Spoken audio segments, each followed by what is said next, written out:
been a long time since we've seen our buddy Bryant West. I didn't know he's semi-retired Oh, from he has his pen is going in the Ring of Honor at the King's Herald site.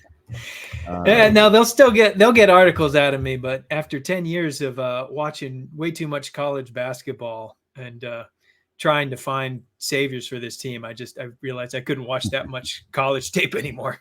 I'm also guessing you didn't think you were going to have to cover this draft this year. Not at all. No, this entire year. Like, was there anybody in Sacramento that didn't think in their heart of hearts, oh no, that pick's going to Atlanta, it's not going to matter? Yeah.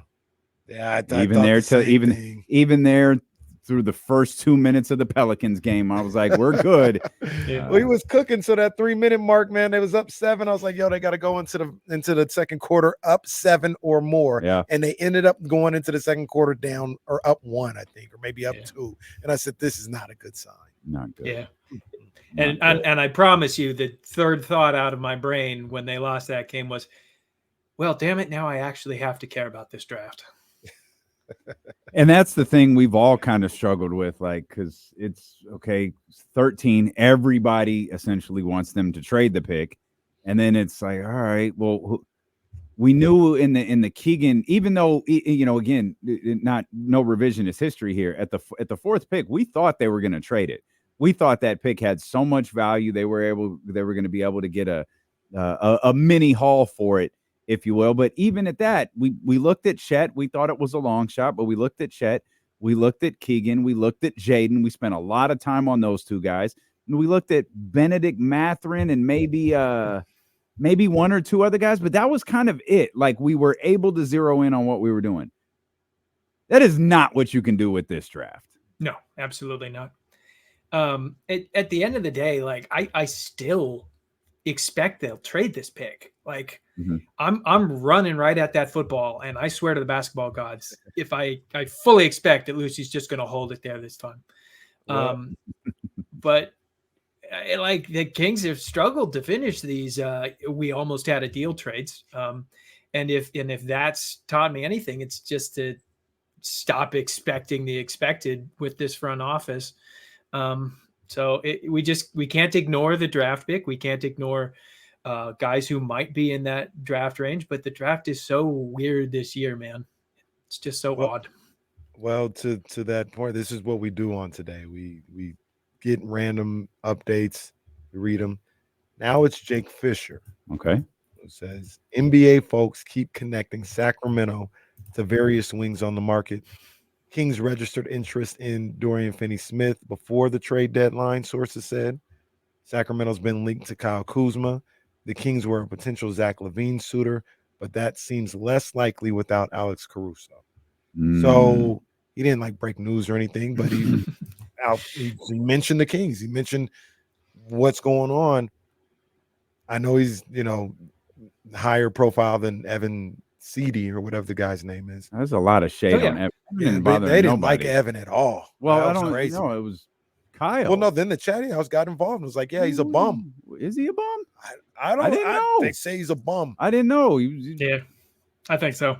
I trust Jake Fisher, though, but Jake Fisher didn't say anything there that we didn't already know. Like, Kings are connected to wings and forwards and on the trade market. Like, okay. Thanks, Jake. Jake really working at sources there. Yeah. Nice job. No idea about that. So the question I always have with something like that is, Jake saying something that nobody doesn't already know. Why are we wasting a tweet on that? Does he say, you know what? I gotta get this engagement, bro. Engagement. Oh, by the way, I'm sorry, Bryant, because the term engagement's probably not going to come up the rest of the day.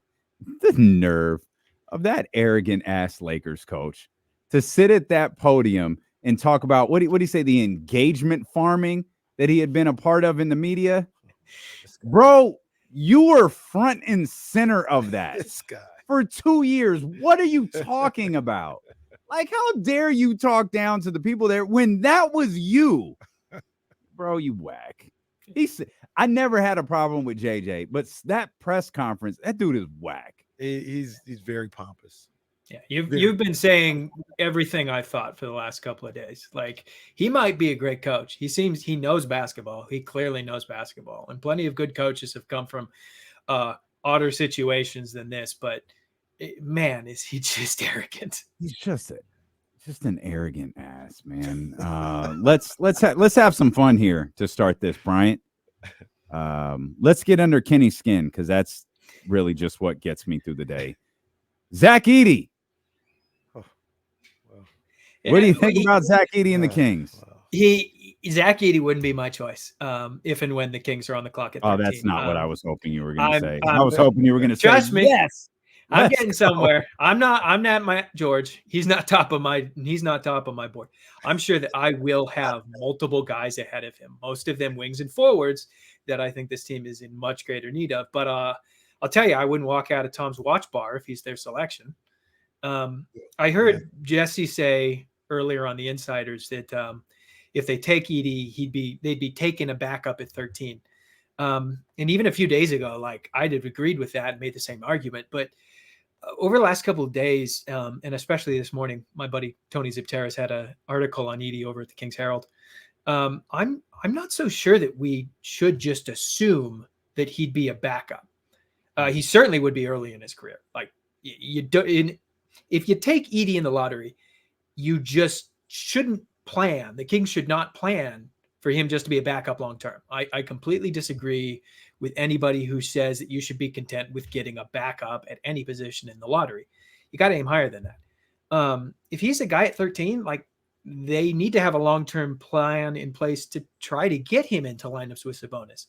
And that wouldn't be easy. Like, it would mean they'd have to adjust their defensive philosophy. They'd have to play way more zone. Either Sabonis or Edey would have to really start shooting deep shots or three balls a lot more than they have to date. But, maybe that's in the cards for Edey more than his college tape indicates. Like, Matt Painter sure didn't want him taking threes. But Edey was popping them at the combine. It's not an obvious fit, but I was on the King's Herald show with Jerry Reynolds on Monday, and he pointed out, like, it's a good comp. Brook Lopez wasn't who he was when he came out of Stanford. Like, he'd only made 3 threes in his entire Stanford career, and now he's one of the better deep shooting bigs of the last decade. So it's not impossible that Edey follows that path. I'll just put it simply: I wouldn't love the pick, but I wouldn't be as upset as I was the last time the Kings drafted a center at pick number 13 when they had an all-star center already on the roster. Yeah. Very specific. Yeah. You're a real Kings fan if you get that reference. Yeah. Brian, I absolutely will walk out of time.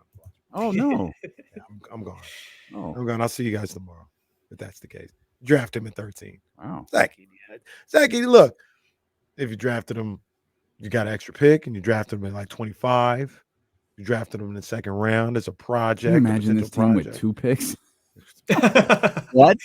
I don't think Monty wants to pretend and wants to imagine this team with 2 rookies. So I mean, I'm okay. We can do that. At 13, this guy, in my opinion, I don't want to disrespect him. I was gonna say he's a borderline NBA player.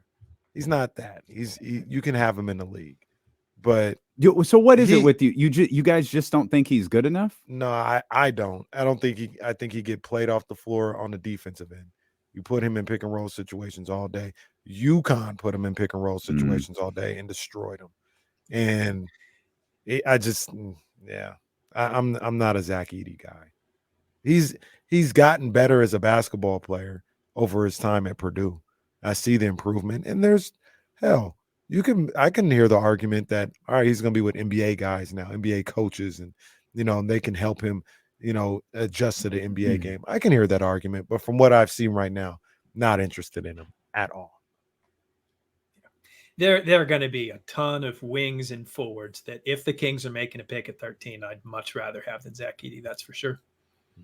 Bryant, you wrote about 5 prospects over at the King's Herald. Of the 5, and we'll try to touch on all of them. Of the 5, do you have a favorite? I think my favorite is also the one I think is most realistic at 13, and that's Deron Holmes out of Dayton. you watch him for any length of time, and he just makes so much sense. Put an excellent junior year together for Dayton. Led them to the second round before they lost to Arizona. Averaged 20 points, 8.5 rebounds, 2.1 blocks. Shot 63% true shooting percentage. He was far and away their number one offensive option. He operated a lot with the ball above the perimeter. Really got to showcase an improved driving ability and a pick and pop game from three. Shot 38% from three.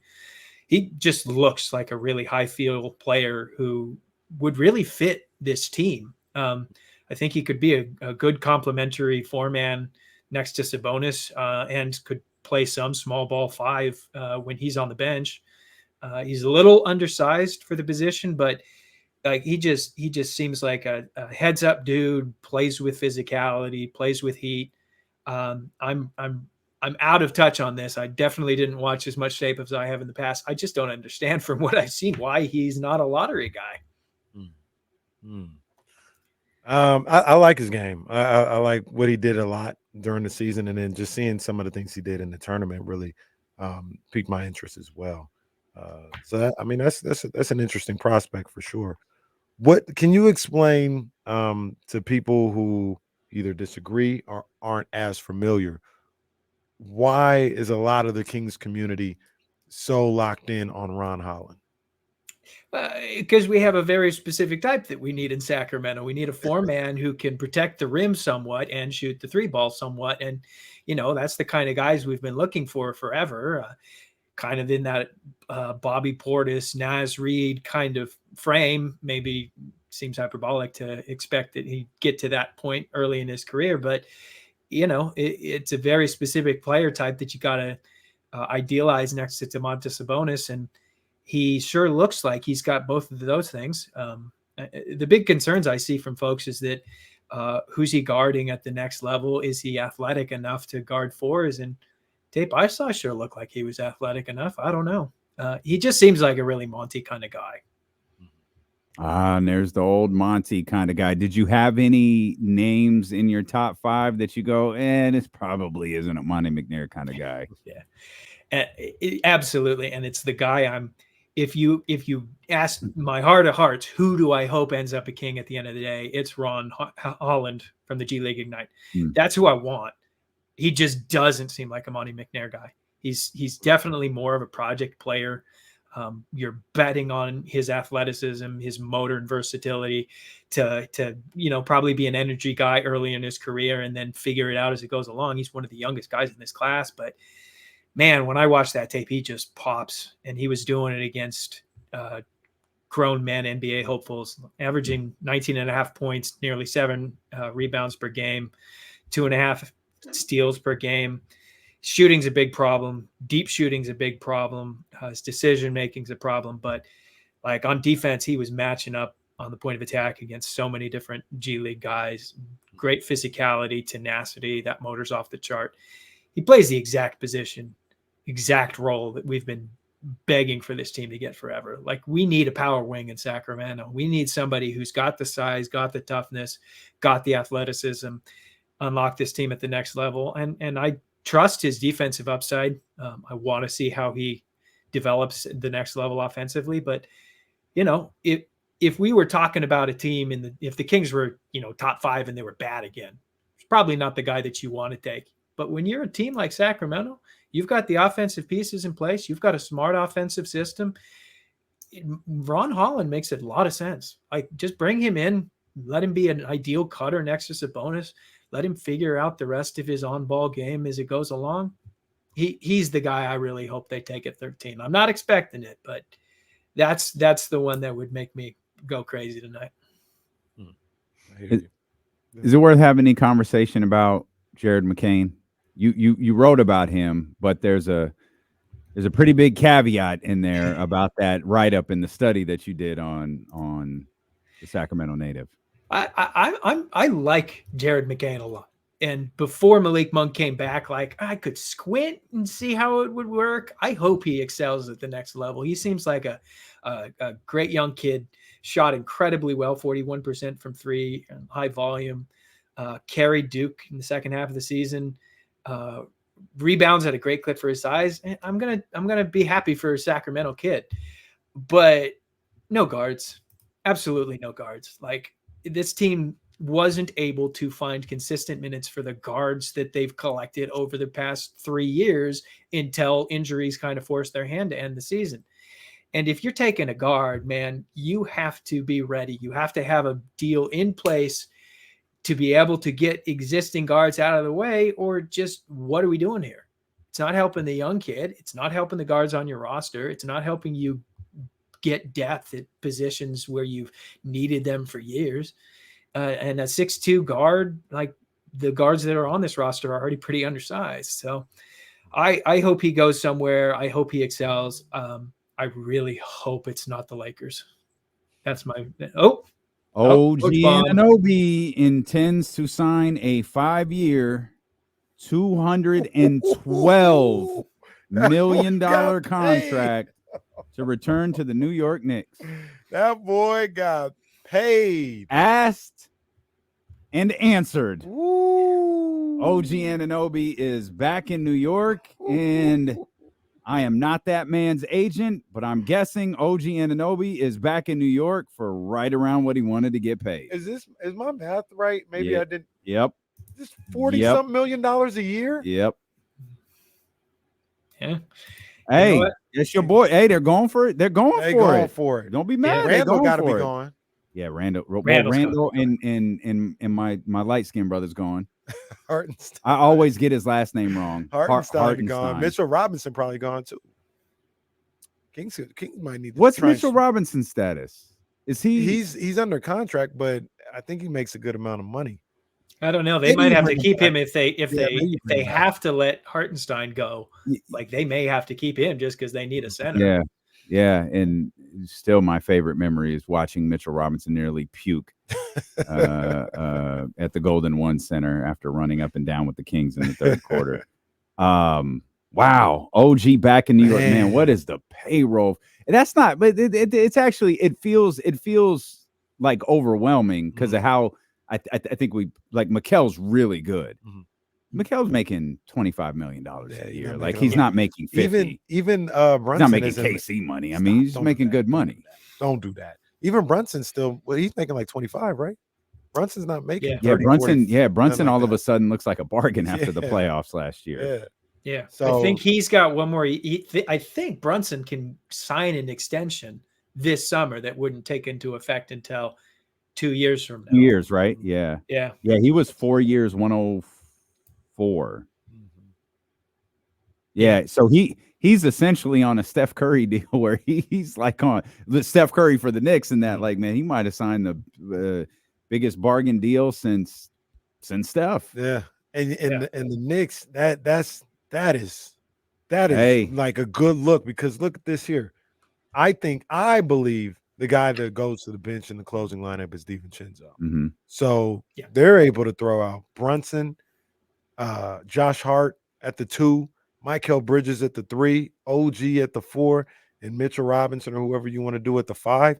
That is a tough team. That's a Tibbs team that defends. They can switch everything. It's a good look. That's a really good look. That's a little rich for my blood, but contrary to what people say, OG can. He's a big time ball player for a team that's trying to do something. So forget the numbers. Having him on the squad is a good look. Yeah, Really. I fully agree with you. This is both a super rich contract and a massive trade for Mikal Bridges. But I just got to say, both those dudes have been guys I've wanted to see the Kings get to for years. So it's kind of cruel to see them both in New York now, but I love what New York's built. That's a versatile, defensive-minded, skilled team that really could go up against Boston next year and really give them a run for their money, if not beating them. So, man, that's a great point, Bryant, because they deserve all the credit in the world for seeing what Boston did, not just during the playoffs, but this year, and realize this isn't a one-off. This team, they got the old Steve Young, the proverbial monkey off of their back by getting that title, and now you're champions. Yeah. It hits a little bit different when you're a champion. And this is a team that's been good for years. It's a team that's going to be good for years to come. And it was a time where New York said, all right, we've got to do it now. And hey, salute to them. They did it. This is big time. There are people in the media who have been waiting for the New York Knicks to get back to this point since the summer of 2010. Go New York, go New York, go. My boys. I'm getting that much closer to that Kings Knicks finals. Is that Vanilla Ice? Isn't that Vanilla Ice? He said, go Ninja, go Ninja. Go New York. I don't know who that is. Some New York rapper. They used to play it in the Garden during. They're paraphrasing Vanilla Ice and the Ninja Turtles. It ain't Vanilla Ice saying it. Yeah, I feel like that's the 5th city that Kenny's claimed this week alone. He's got a lot of cities, man. Well, None of them are Sacramento. Don't do that. None of them are Sacramento. Because I've said number 1 is the Kings. I've always said I'm a Knicks supporter, and I've always told you guys that Kings-Knicks finals would happen, and we're that much closer. The Knicks are doing their portion. The Kings are already on their way. All right, pal. I can't wait. We're going back and forth, right? Sure. That's what we're doing. We can't get Odyssey to buy us nachos tonight at Tom's Watch Bar, but yeah, they're gonna red eye us back and forth between. We still here can't and New get York. the $30 subscription to our Spot Track. I still got like a $600 bill on all the artwork I bought for the building. Where they were like, "Oh, man. I got a better idea." Crazy. That's a wild story.